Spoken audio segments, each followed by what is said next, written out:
प्यारे साथियों नमस्कार। तो कैसे हो आप सभी लोग? उम्मीद करता हूँ सभी साथी मस्त एवं बिंदास होंगे। आज की इम्पोर्टेंट कॉन्सेप्ट सीरीज में आपके सामने प्रतिरोधों का संयोजन होने वाला है। और अगर आप लोगों ने पिछली क्लास नहीं देखी है जिसमें मैंने आपको सर जी प्रतिरोध से रिलेटेड सभी महत्वपूर्ण बातों पर चर्चा की थी, तो आप उस वीडियो को जरूर देख लेना, ठीक है।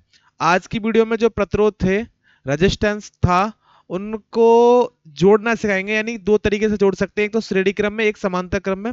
और उसके ऊपर 101% 100% आपके एग्जाम में क्वेश्चंस पूछे ही जाएंगे। श्रेणी क्रम के और समांतर क्रम के फॉर्मूले जो है वो आपके एग्जाम में पूछे जाते हैं, तो आप लोग बड़े धैर्य के साथ दोनों टॉपिक आराम से क्लियर कर लेना सर, ठीक है। चलिए शुरुआत करते हैं विदाउट टाइम वेस्ट करते हुए। शुरुआत करते हैं श्रेणी क्रम। हालांकि पिछली क्लास में मैंने प्रतिरोध बता रखे हैं, नहीं देखी देख लेना। प्रतिरोधों का दो क्रम, श्रेणी क्रम और समांतर क्रम। श्रेणी क्रम को इंग्लिश में बोलते हैं सर जी सीरीज कॉम्बिनेशन, और समांतर क्रम को बोलते हैं पैरेलल कॉम्बिनेशन। यानी कि सर जी समांतर में प्रतिरोध जो होगा वो आपके सामने चित्र दे रखा है, और श्रेणी क्रम में सीधा सीधा जोड़ा रखा होगा। अच्छा भैया, बिल्कुल भैया। अच्छा, और यहाँ पर लगा लो सर जी स्टार, क्यों? क्योंकि ये चीज है बहुत दिल के पास, ठीक है। चलिए बात करते हैं श्रेणी क्रम। किसकी बात करते हैं? श्रेणी क्रम की। तो श्रेणी क्रम के लिए क्या कंडीशन है वो सुनिए। क्या चीज है श्रेणी क्रम, उसको जानते हैं। आ जाइए। तो श्रेणी क्रम के लिए देखो, सबसे पहले तो प्रतिरोध एक लाइन में लगे होंगे। श्रेणी क्रम के लिए जो प्रतिरोध होंगे वो एक लाइन में लगे होंगे। श्रेणी क्रम के लिए प्रतिरोध जो होंगे वो एक लाइन में लगे होंगे। और समांतर क्रम के लिए, भाई आपने जैसे आलू की खेती देखी होगी, तो आलूओं को जो बुवाई की जाती है, आलूओं की जो बुवाई की जाती है वो किस फॉर्मेट में की जाती है? बताओ किस फॉर्मेट में की जाती है? तो वो की जाती है सर जी एकदम जो आपके सामने समांतर क्रम में। समांतर क्रम में यानी कि आलू के जो क्यारी बोलते हैं, कुछ भी बोलते हैं, वो एक क्यारी करीबन करीबन दो या तीन क्यारियों से कनेक्टेड होती है। तो उसी तरीके से ये है, उसी तरीके से बिल्कुल ये है। तो इसमें क्या है भैया कि इसमें देखो श्रेणी क्रम में एक चीज समान रहेगी, विभवांतर। श्रेणी क्रम के लिए विभवांतर का मान सेम रहेगा, सॉरी असमान रहेगा, चेंज रहेगा। और धारा, अब धारा भैया यहाँ पर धारा अगर आई, अगर यहाँ पर धारा आई तो चेंज नहीं होगी, क्योंकि उतना ही पानी जाएगा, उतना ही धारा जाएगी। इसमें जितनी धारा R2 में भी उतनी धारा जाएगी, और R3 में भी उतनी ही धारा जाएगी। यानी श्रेणी क्रम की कंडीशन में धारा का मान चेंज नहीं होता, जैसा का होगा तैसा ही रहेगा। तो आंखें बंद करिए, श्रेणी क्रम में धारा का मान समान और विभवांतर का मान भाई क्या होता है? अलग अलग होता है, यानी नो मतलब चेंज होगा, और धारा का मान नो चेंज होगा। जबकि भैया अगर अगर हम समांतर क्रम की बात करें, तो समांतर क्रम में देखो इस पॉइंट पर देखिए, इस पॉइंट से आपकी धारा जो है तीन भागों में बटेगी सर। जो पॉइंट आपके सामने में आपके सामने देख रखा है ये, इस पॉइंट से आपकी धारा जो है वो तीन भागों में बट गई, I1 I2 I3। तो तीनों भागों में बटी, तो समांतर क्रम के लिए धारा का मान चेंज होगा और विभवांतर का मान क्या रहेगा? सेम। तो आंखें बंद करिए, इतनी चीजों को याद करते हैं। प्रतिरोधों का संयोजन दो दो तरीके का, श्रेणी क्रम और समांतर क्रम। श्रेणी क्रम के लिए धारा का मान क्या रहेगा सर जी? श्रेणी क्रम के लिए धारा का मान क्या रहेगा? वो रहेगा सर जी सेम। और विभवांतर का मान क्या रहेगा? सेम नहीं रहेगा, मतलब असमान रहेगा, अपरिवर्तित, ठीक है। परिवर्तित, सॉरी। और समांतर क्रम की बात करें, समांतर क्रम में सर जी वो रहेगा चेंज, चेंज धारा का मान, और विभवांतर क्या होगा? सेम। तो ये कॉन्सेप्ट है, उम्मीद करूंगा कि आप लोगों को ये चीजें पता होंगी।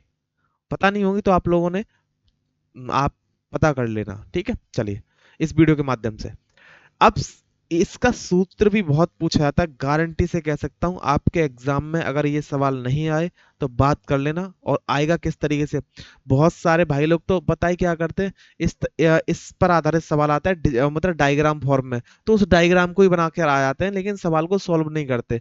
जब तक भैया आपको ये फॉर्मेटिंग नहीं पता होगा, ये कॉन्सेप्ट नहीं पता होगा, तब तक आप क्या कर सकते हो? तो श्रेणी क्रम में किसका मान सेम रहेगा? बोलो बोलो बोलो। धारा का। विभवांतर का मान सेम नहीं रहेगा। समांतर क्रम में धारा का मान सेम नहीं रहेगा और विभवांतर का सेम रहेगा। तो श्रेणी क्रम के लिए सूत्र क्या होता है? सीधा अगर आपको तुल्य प्रतिरोध निकालना है तो जितने भी प्रतिरोध दे रखे होंगे सभी को जोड़ना, सीधा का सीधा जोड़ दीजिएगा, श्रेणी क्रम में निकल आएगा। अगर दो प्रतिरोध दे रखे होंगे, कितने प्रतिरोध दे रखे होंगे सर? अगर आपके सामने अगर दो प्रतिरोध दे रखे होंगे, कितने प्रतिरोध? दो प्रतिरोध। तो उनका तुल्य प्रतिरोध निकलेगा R बराबर R1 प्लस के R2, यानी सीधा सीधा दोनों को जोड़ देंगे। और जब 3 दे रखे होंगे तो 3 1 को आपके सामने दे रखा है, तीनों का आपके सामने दे रखा है जी बिल्कुल। लेकिन खेला कहाँ होगा, खेला होगा यहाँ पर, कहाँ पर, यहाँ पर।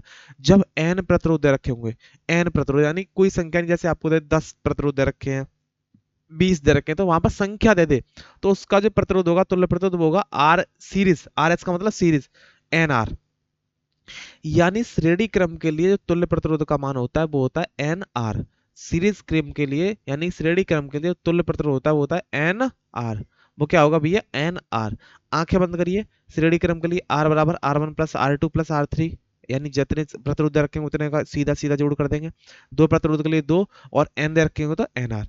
कॉन्सेप्ट क्लियर, बिल्कुल भैया क्लियर।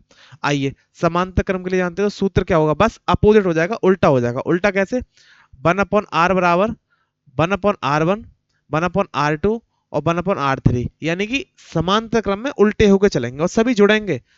और श्रेणी क्रम में क्या था, सीधा सीधा जोड़ रहे थे, श्रेणी क्रम में सीधा सीधा जोड़ रहे थे, लेकिन समांतर क्रम में भैया बट्टे में करके जोड़ेंगे। ठीक है, ये फॉर्मूला बहुत ज्यादा प्रचलित है और सबसे ज्यादा आने वाला सूत्र, सबसे ज्यादा यूज होगा। हालांकि यूज तो यही वाला भी होगा। तो कहने का मतलब, दोनों का मतलब समझिए, जब दो प्रतिरोध दे रखे होंगे तो ऊपर तो उन दोनों का क्या करेंगे, गुणा, और नीचे उन दोनों का क्या करेंगे, जोड़। ऊपर उन दोनों का क्या करेंगे, गुणा, और नीचे उन दोनों का क्या करेंगे, जोड़।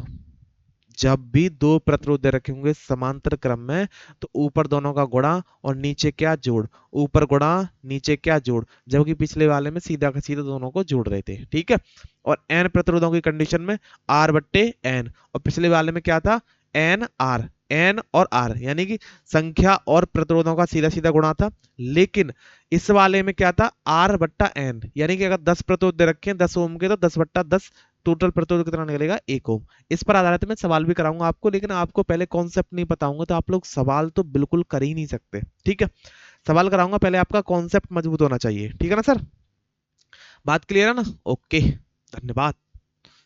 चलिए आ जाइए, ये लास्ट स्लाइड, और ये से भी क्वेश्चंस पूछे गए, इसलिए मैं आपके सामने ये लेके आया हूं। कैसे क्वेश्चन पूछे गए उनके बारे में जानते हैं। तो इससे क्वेश्चन पूछेंगे, जब एन प्रतिरोध, कितने प्रतिरोध भैया, जब एन प्रतिरोध पहले तो श्रेणी क्रम में लगाए जाएं और फिर सर जी समांतर क्रम में लगा जाएं, तो तुल्य प्रतिरोधों का अनुपात कितना होगा। यानी कि एन प्रतिरोध थे, पहले उन्हें श्रेणी क्रम में लगाया जाए, फिर समांतर क्रम में लगाया जाए, तो उनके अनुपातों का कई बार पेपर में पूछा गया है। तो अभी हमने आर एस को क्या देखा, देखो आर एस यानी श्रेणी क्रम में क्या था। श्रेणी क्रम में अगर आप लोग देखो तो आपके सामने दे रखा है, देखो ये दे रखा है, श्रेणी क्रम में आपके सामने दे रखा है, क्या दे रखा है, आर एस बराबर एन आर, आर एस बराबर एन आर दे रखा, नहीं दे रखा, ये आर एस बराबर एन आर लास्ट में। ठीक है, और समांतर क्रम में क्या दे रखा है, आर बटे में एन, आर बटे में एन भैया बिल्कुल। तो यही फॉर्मूला लिख दीजिएगा, तो ऊपर रख देंगे एन आर और नीचे रख देंगे आर बटे में एन। जो बट्टा वाला एन है ये ऊपर जाएगा तो एन की एन में गुणा करेंगे, हो जाएगा एन स्क्वायर, और आर से क्या, आर कैंसिल हो जाएगा, तो क्या कुछ नहीं होता, तो वहां पर क्या होता है, एक, तो एन स्क्वायर बट्टा एक, यानी कि अनुपात क्या निकलेगा, एन स्क्वायर बट्टा में एक। यानी श्रेणी क्रम और समांतर क्रम का अनुपात पूछे तो एन स्क्वायर बट्टा में एक, एन स्क्वायर बटे में एक। और लेकिन जिसका उल्टा पूछ लेंगे समांतर क्रम और श्रेणी क्रम में, तो 1/n²। उल्टा पूछ ले तो आप क्या कर दोगे, 1/n²। ठीक है ना, तो इस चीज को भी सर जी आप लोग कर लेना। कोई दिक्कत, किसी भाई को कोई समस्या है क्या, बताओ। किसी भाई को इस कॉन्सेप्ट में कोई समस्या है। आज की जो है क्या बोलते हैं, आज की क्लास में हमने सर जी 3 पॉइंट्स डिस्कस किए। सबसे पहले धारा का मान क्या रहेगा, विभवांतर का मान क्या रहेगा दोनों प्रतिरोधों में। ठीक है, फिर श्रेणी क्रम को पढ़ा, फिर सर जी हमने समांतर क्रम को पढ़ा, और फिर सर जी समांतर श्रेणी क्रम को हमने सर जी एक साथ लगाया। उम्मीद करूंगा ये चीजें आपका बिल्कुल कॉन्सेप्चुअल क्लियर हुई होंगी, और क्लियर कर लेना क्योंकि ये चीजें आपके एग्जाम्स में पूछी जाती हैं। और इसी तरीका की वीडियो देखने के लिए चैनल को सब्सक्राइब कर लेना, और आगे की वीडियोस मन से ध्यान से देखते रहिए, क्योंकि आपके एग्जाम पास में है और आपको डेट भी क्लियर है। तो आप लोग विदाउट किसी हेजिटेशन के साथ और पढ़ाई को रेगुलरिटी बेसिस पर आप लोग बनाते रहिए और करते रहिए, एग्जाम में आपके अच्छे नंबर आएंगे। ये अगर आप मेहनत करोगे तो। ठीक है, चलिए बात करेंगे अगली किसी वीडियो में, तब तक के लिए जय हिंद, जय मां सरस्वती, स्वस्थ रहिए, मस्त रहिए, और आप लोग अपनी तैयारी करते रहिए। जय हिंद।